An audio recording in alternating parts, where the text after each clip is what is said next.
aja masih gak ngaku. Saya ngaku, saya tegas, Victory. Tegas apa nganiaya kayak gitu? Enggak Bu, itu cara saya kayak gitu. Caranya kayak gitu sejak kapan? Selebgram Afifah Riyad mendadak jadi sorotan. Rekaman CCTV rumahnya membongkar kejadian tak masuk akal yang terjadi pada anak balitanya, yaitu Victory. Victory diduga mendapatkan perlakuan buruk oleh suster yang selama ini dipercaya merawatnya.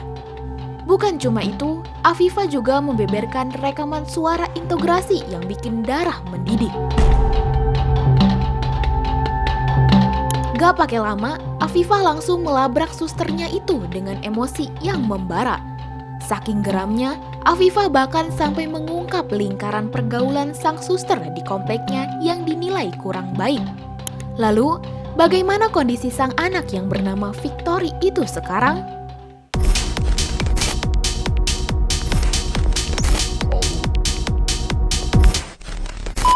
Afifah Riyad, sosok selebgram yang dikenal hangat, ceria, dan dekat dengan keluarga kecilnya. Namun, di balik unggahan estetiknya di media sosial, baru-baru ini ia membagikan kabar yang membuat publik ikutan terkejut dan marah. Melalui Instagram, Afifah mengunggah bukti rekaman CCTV yang merekam tindakan kasar pengasuhnya terhadap Victory, balitanya yang baru berusia 2 tahun. Dia tahu ya kalau ada CCTV yang bisa direkam.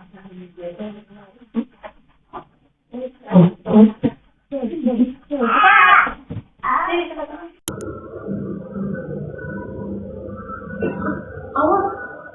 Oi. Bilang ya.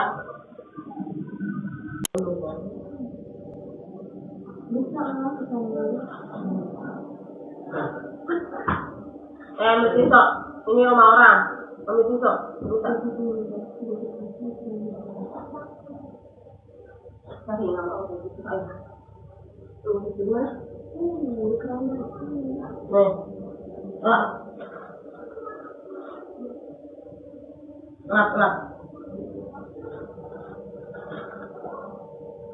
Lap itu. Tadi membahasnya mana? Ayo lap. Gak boleh kayak gitu semua orang. Ayo ambil. Ih, kamu ini apa sih? Ambil. Gak boleh kayak gitu. Gak mau. Ayo lap. Buang ke tempat sampah. Ya udah pulang.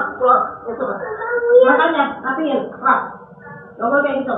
Ini rumah mana udah jelek-jelek. Lap. Yang mana lapnya? Semuanya ambil. Netizen yang melihat rekaman ini sontak membanjiri kolom komentar Afifah dengan kecaman untuk si pengasuh sekaligus dukungan buat Afifah dan Victory.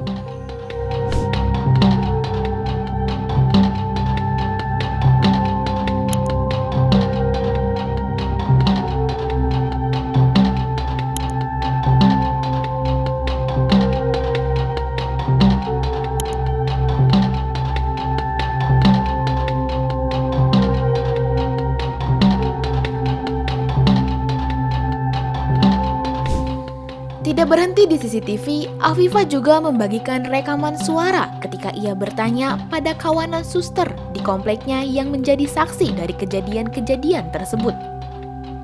Afifah sangat syok ketika mendengar kesaksian itu. Ke Clubhouse memang ada CCTV. Pas Indah tahu ada CCTV, dia langsung kayak gini, waduh ada CCTV ya.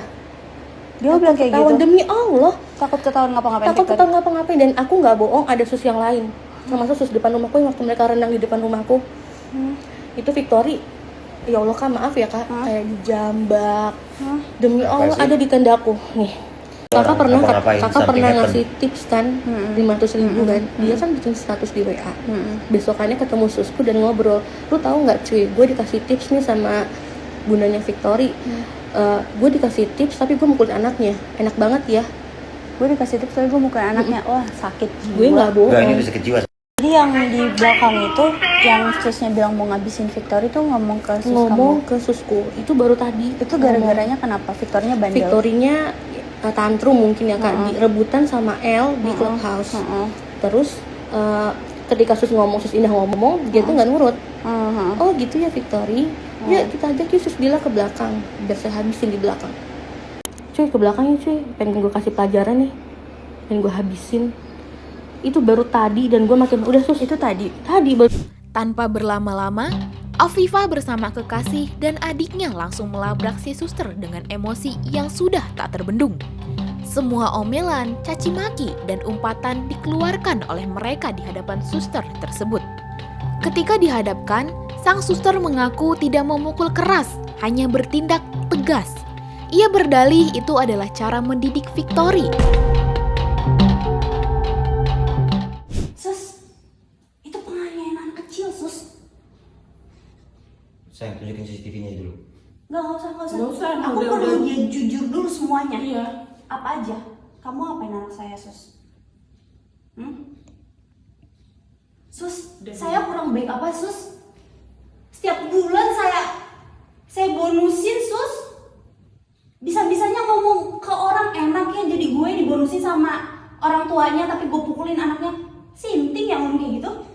Aku nggak mukul kenceng, Bud. Nggak mukul kenceng, tapi main handphone di depan anak aja nggak boleh loh. Ini kok emaknya sendiri aja nggak kayak gitu. Ya itu. Apa lagi? Ya saya agak dorong kayak gitu. Dorong. Iya, kenapa didorong di sana? Sus tahu nggak? Cara saya ngedidik anak saya aja, anak saya ngelempar barang, ngebanting apa semuanya saya bilang is okay Victory. Kok bisa didorong? Dia punya nurani, punya hati, punya otak. Anak kecil jenggut-jenggut, toyor-toyor kayak gitu. Tegasin aja, Bu. Nggak ada negasin orang kayak gitu. Cuma lo kamu pasaran mau itu. Dari awal masuk kan udah diajarin caranya gimana maunya ngedidik anaknya. Kenapa tiba-tiba ngambil keputusan sendiri buat tegasin? Emang ada perintah buat tegasin anak saya? Gak ada kan? Kenapa tiba-tiba negasin kayak gitu? Kemarin ngajak-ngajak Victory yang soal ngancem-ngancem kasusnya Elmira. Mau saya kasih pelajaran dia. Mau dikasih pelajaran apa Victory? Enggak, aku mau ngajarin, aku bilang ke Elmira, ke Victory. Apa? Ngajarin apa? Belakang. Itu nggak boleh pelit sama. Iya ke belakang dengan cara ngajarin apa kan di situ bisa sus. Mau ngapain ke belakang? Mau diapain Victory? Jadi apa-apain, Bu? Nggak diapa-apain, di CCTV ditoyor-toyor gitu, kepalanya dijemput-jemput gitu. Itu nggak kenceng, Bu. Nggak Kenceng tapi nggak sopan kenceng nggak kayak itu gitu? lu ngelakuin. Sopan nggak kayak gitu ngajarin anak orang jenggut-jenggut kayak gitu?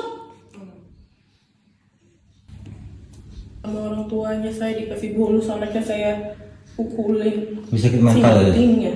Kamu kayak gila ya? Kok bisa sih ada perasaan gitu buat ngomong kayak gitu? Lu gila ya? Ada ya orang perasaan manusia punya hati. Ngomong kayak gitu enak ya. Enak kayak dikasih duit 500.000 mukulin anaknya. Aja deh tadi kagak Nggak ngaku-ngaku. ngaku. Gue udah lihat CCTV-nya semuanya, lu aja masih nggak ngaku. Saya ngaku, saya tegas, Victory. Tegas apa nganiaya kayak gitu?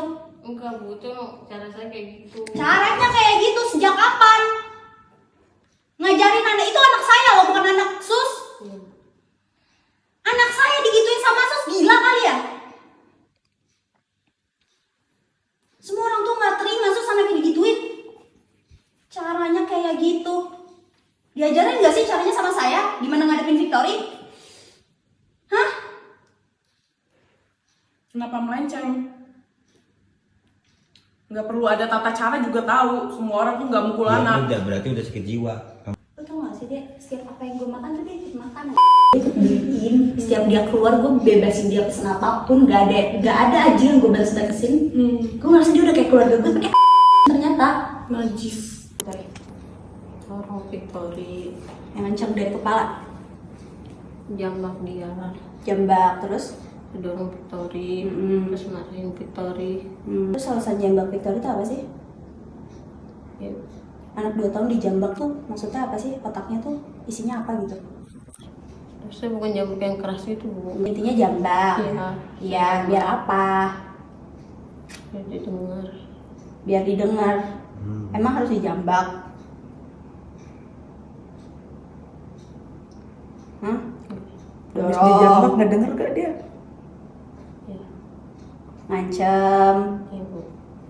Afifah tak berhenti di situ. Ia membongkar latar belakang sang suster, termasuk lingkaran pergaulannya di komplek. Menurut Afifah, beberapa tetangga mengaku pernah melihat perilaku kasar yang sama.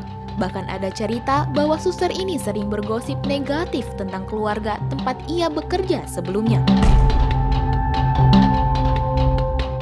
Oh ya, si Indah ini tuh kalau misalnya di depan gue dia tuh kayak super baik banget, terus sama Victory tuh lembut banget. Tapi aslinya kalau misalnya di clubhouse, mulut dia tuh bener-bener jijik banget. Kerjaan dia tuh cuma ngegosip doang, dan anak gue itu didiemin sama dia. Lo tau gak sih di clubhouse itu kan kayak ada pelosotan ya? Lo tau kan pelosotan tuh setinggi apa, dan didiemin sama dia. Lo bayangin kalau misalnya anak gue ngejungkel tuh gimana. Terus pernah juga sampai ada laporan kalau misalnya anak gue tuh dibentak-bentak di sana palanya ditoyor-toyor. Kayak dia sinting apa ya, toyor-toyor pala anak orang. Menurut gue ya, pergaulan suster di komplek gue ya, hampir semuanya menurut gue tuh mereka tuh suka banget ngegosip. Dan yang digosipin tuh kayak majikan mereka masing-masing gitu. Bahkan sampai kayak hal-hal privacy pun satu komplek tuh tahu anjir, gara-gara mulut si suster-susternya ini. Makanya orang-orang yang pada tinggal di komplek gue yang punya suster, hati-hati sih menurut gue. Soalnya pas gue baca chatting-chattingnya tuh bener-bener parah banget. Majikannya tuh digosipin tuh separah itu, tau gak sih? Bahkan hal privacy pun yang harusnya itu nggak diceritain, itu diceritain. Bahkan sampai satu komplek pun tuh tahu, anjir, serem banget. Terus yang lebih menjijikannya lagi tuh kayak mereka tuh pada suka sama majikan cowoknya gitu. Bahkan ada beberapa omongan yang menurut gue tuh itu jijik banget ya, kayak embat aja cowoknya gitu atau gimana. Kayak di sinetron, serem banget. Lalu yang jadi pertanyaan, bagaimana kondisi Victory sekarang? Kalau dilihat dari media sosialnya, Afifah menunjukkan anaknya dalam keadaan stabil secara fisik, namun membutuhkan perlindungan dan teman yang aman untuk kembali pulih. Banyak yang mendesak Afifah untuk membawa kasus ini ke ranah hukum, agar kejadian serupa tak terulang pada anak lain. Namun, sampai video ini dibuat, Afifah sendiri belum memberikan pernyataan resmi apakah ia akan melanjutkan kasus ini ke jalur hukum atau tidak. Kasus yang terjadi pada selebgram Afifah Riyad menjadi pengingat keras bagi semua orang tua. Kepercayaan pada pengasuh harus diiringi pengawasan ekstra, termasuk memeriksa rekam jejak sebelum memperkerjakan. Bagi Afifah, pengalaman ini adalah luka yang dalam, tapi juga tekad untuk melindungi anaknya dari ancaman apapun. Semoga Victory segera pulih dan semoga kasus ini menjadi pelajaran bagi semua pihak bahwa tidak ada alasan yang membenarkan kekerasan terhadap anak. Gimana menurut kamu? Coba tulis di kolom komentar ya. Jangan lupa subscribe, like, dan share video ini supaya makin banyak yang tahu sisi lain dari berita yang viral. Sampai jumpa di kupas tuntas berita hiburan selanjutnya bersama Igini.